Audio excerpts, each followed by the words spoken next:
এখন আমরা দেখব লাভ লোকসান আবন্টন হিসাবের উত্তোলনের সুদের যে অংশটি রয়েছে এই উত্তোলনের অংশকে। তো দেখো, উত্তোলন দুইভাবে করা যায়। অংশীদারগণ যে ব্যবসা থেকে যে উত্তোলন করেন, এক্ষেত্রে একটু খেয়াল রাখবা, নগদ উত্তোলন করেন, এটি দুইভাবে উত্তোলন করতে পারেন।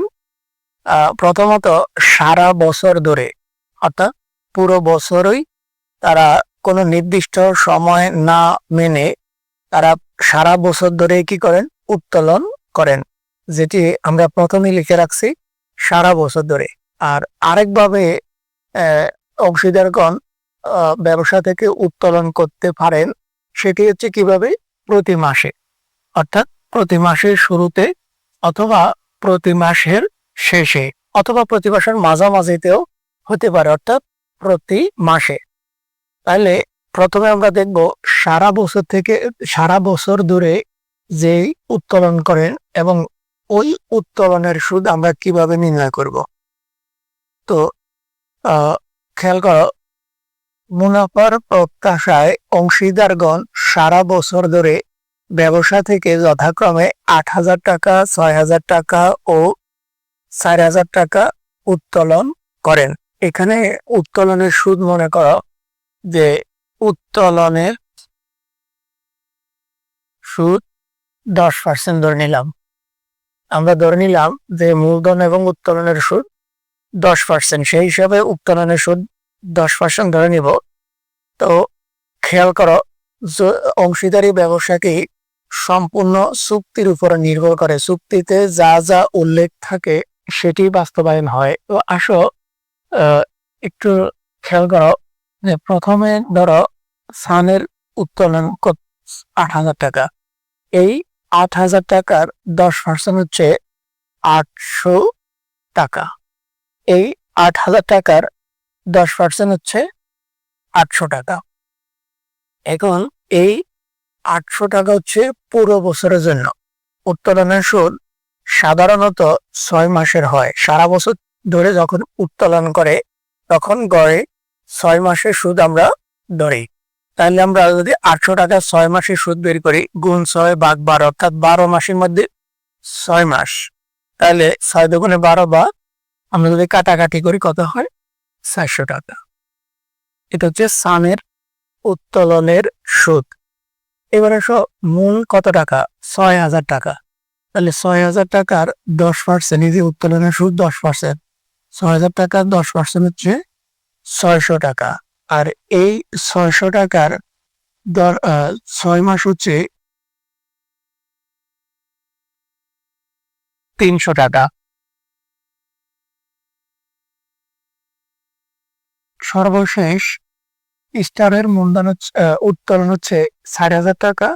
ওই 4,000 টাকার 10% হচ্ছে 400 টাকা। আর যেহেতু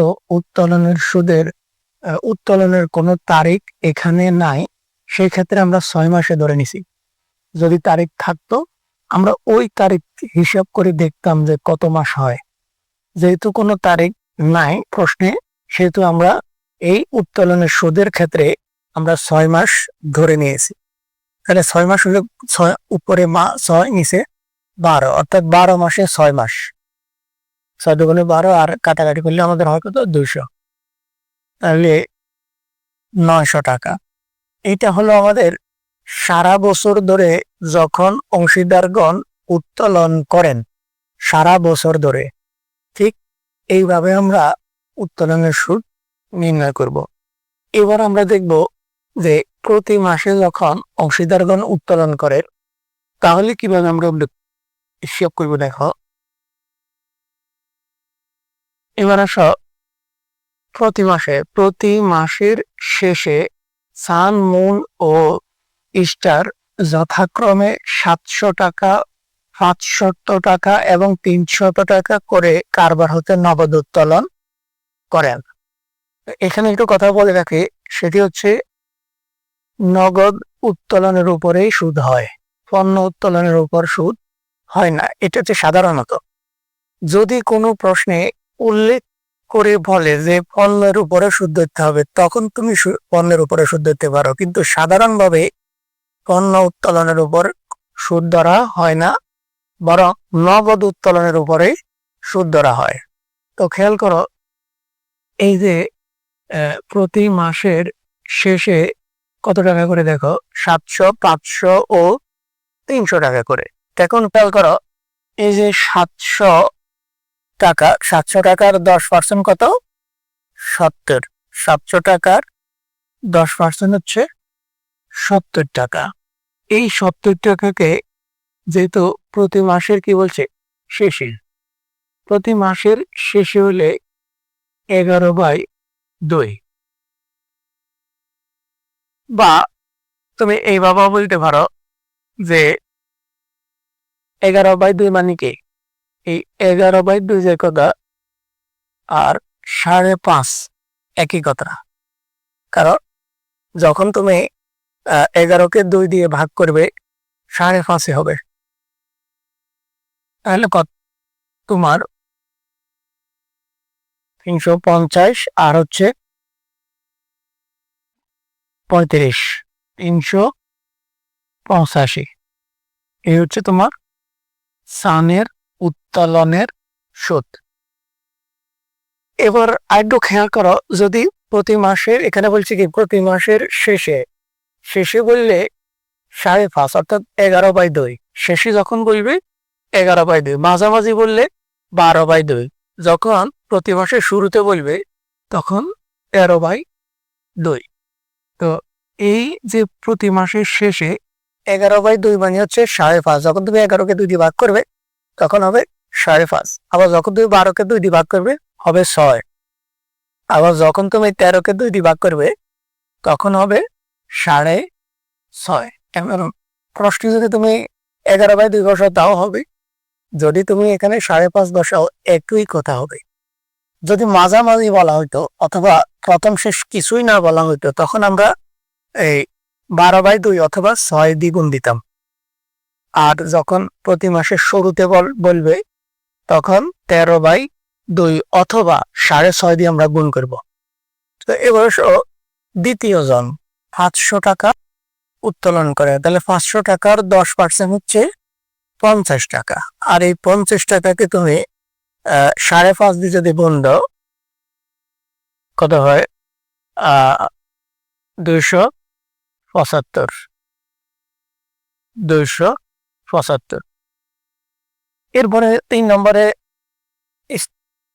স্টারের উত্তোলন হচ্ছে 300 টাকা। এই 300 টাকার 10% হচ্ছে 30 টাকা। আর এই 30 টাকাকে যদি তুমি 5.5 দিয়ে গুণ দাও তাহলে 165 টাকা হয়। 165। যদি তুমি 3কে যোগ করো তাহলে কত হয়? 2, 825।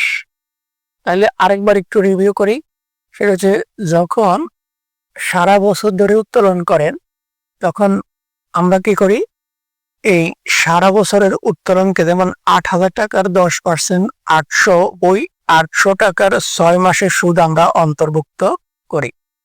আর যখন প্রতি মাসে হয়, প্রতি মাসে উত্তোলন হলে ওই মাসিক উত্তোলনের টাকাকে, অর্থাৎ 700 টাকার 10% 70 টাকা, এই 70 টাকাকে আমরা কি করি, প্রতি মাসে শেষে হইলে এই পদ্ধতিতে অর্থাৎ 11/2 অথবা 5.5 দিয়ে আমরা গুণ দিই। আর মাঝামাঝি হলে 12/2 অথবা 6। আর শেষ হইলে প্রতি মাসের শুরুতে হলে, প্রতি মাসের শুরু হলে 13/2 অথবা 6.5। এইভাবে আমরা উত্তোলনের সুদ নির্ণয় করি।